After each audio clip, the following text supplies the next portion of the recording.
Hauteskundea, nik ilusioz ikusten ditut.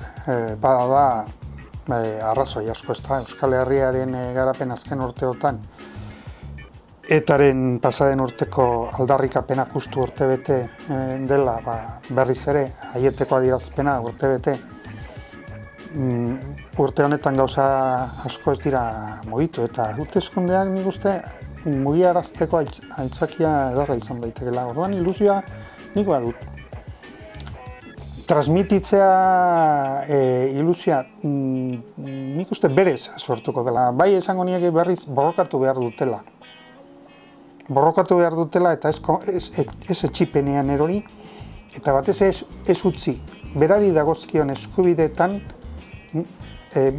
Madrilen erabakitzea edo Euskal Herritik kanpo erabakitzea. Eta borrokatzea beren interesan, hau da, bai lanpostu duinak izan ahal izateko, behar diren laguntzak bizi ahal izateko, edo gazteen kasuan ikasketak eta lan munduan, ni uste borrokatu egin behar dela, eta ilusioa ikuspegi horretatik. Jende berria sartzea politika egintzan, nik uste haize freskoa ekar lezaketen.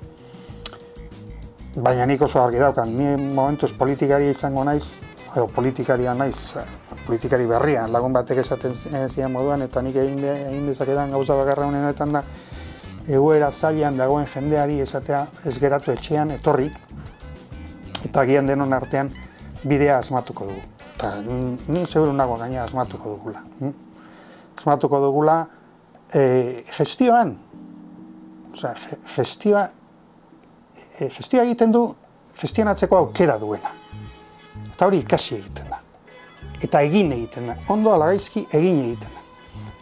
Baina guk borrokatu nahi duguna gestionatzeko aukera izan ahal izateko.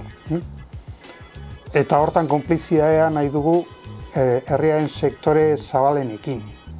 Eta bereziki okerren dauden horiekin. Ni horri batean horrexegatik sartu naiz zera honetan, erronka honetan. Uste posible dela.